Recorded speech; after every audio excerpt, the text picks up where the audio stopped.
One firm handshake can give you a promise of a new opportunity.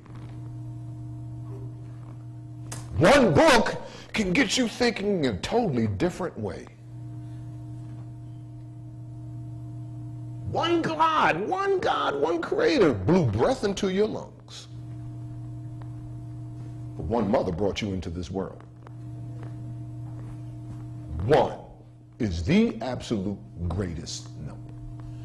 Thank you, 100 black men.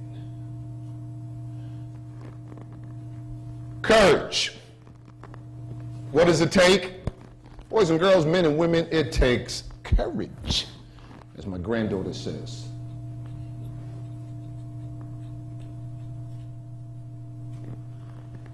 What do we mean by courage? Sometimes it's risky not to take a risk. Did you know that? Sometimes it's risky not to take. You gotta have, listen, the average individual in our society gets 4 ideas a year.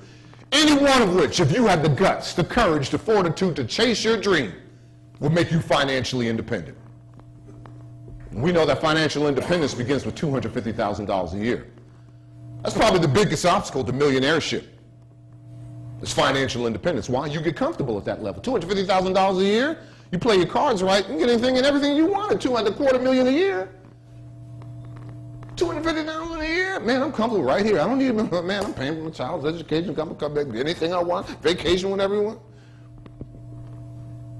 Courage. And who is the best example? Bill Gates. William F. Gates.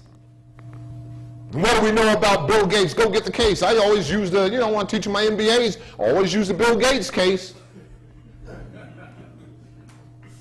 What do we know about William F. Gates? Did you know he scored a perfect 800 on the math component of the SAT? Perfect 800.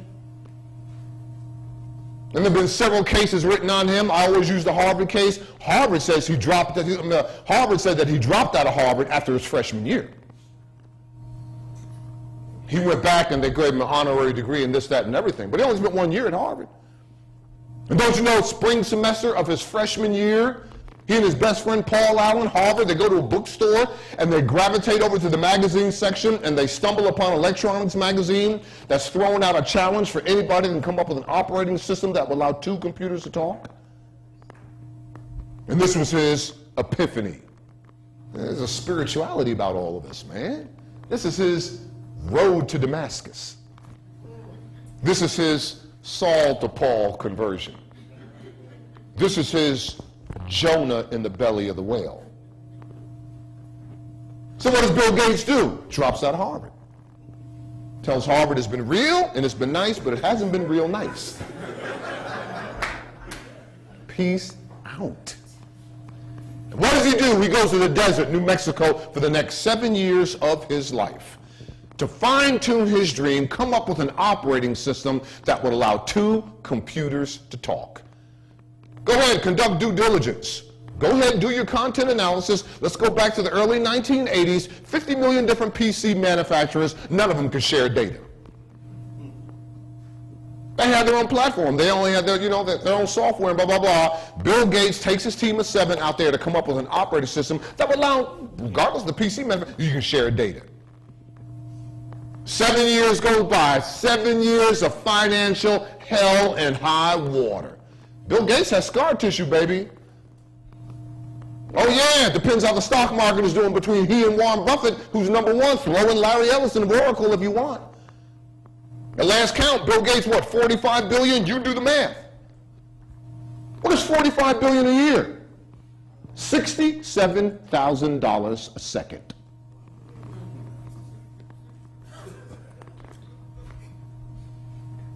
And after 7 years of getting his teeth kicked in, Bill Gates, what I say, courage? He picks up the phone call and he calls the president of Encyclopedia Britannica. Go read the case. Go get the Harvard case. Hello, my name is William F. Gates, and for the last 7 years, me and my team have been out here in the desert. And, we finally came up with an operating system that will allow 2 computers to talk. And if you get on our desktop, I know you never heard that word before, new jargon, new lexicon in the industry. If you get on our desktop, you can sell all the Encyclopedia Britannicas you want for $10 a pop. And what does the CEO of Encyclopedia Britannica tell a young, impressionable Bill Gates? Young man, $10 a pop? Are you kidding me? Do you know who you're talking to? We're not number one in the U.S., we're number one across the world. And $10 a pop? That will never happen. We sell our set. We sell an entire set for $1,000. Young man, I suggest you call somebody else, click, and hangs up on Bill Gates. Hangs up on him. A few minutes goes by, Bill Gates dusts off his low self-image. This time he comes up with the courage to make a second phone call. Go read the case. This time he calls the president of Encarta. And to this day, Encyclopedia Britannica can't even give their books away. Go get a new PC, see what they load for you. If you don't want to load, they'll give you the CD. You have it, man. Got truckloads, man. 18-wheelers in the back with this, man. We got to get rid of it some way. So what's the metaphor? What can you learn from this? What are the ideas? What is the vision that you are harboring in your mind, but you have yet to summon up the courage to bust the move? You have yet to summon up the courage to move out, to not only step out, not only stand out, but to show up and make a difference. I'll give you 30 seconds, 30 to 60 seconds right now. Just write it down on a piece of paper right now. If you had the courage, what would you be doing right now? Now let me throw the second punch. And I'm not talking about religion. I'm talking about success. If you knew what power and what force walks beside you every day of your life on this journey of life, you would never fear again. 30 to 60 seconds. Now you're going to tell me why you're here. You're going to tell me what you really want to do. Go get your MBA. That's called the Career Development Plan. Have you written a career development plan?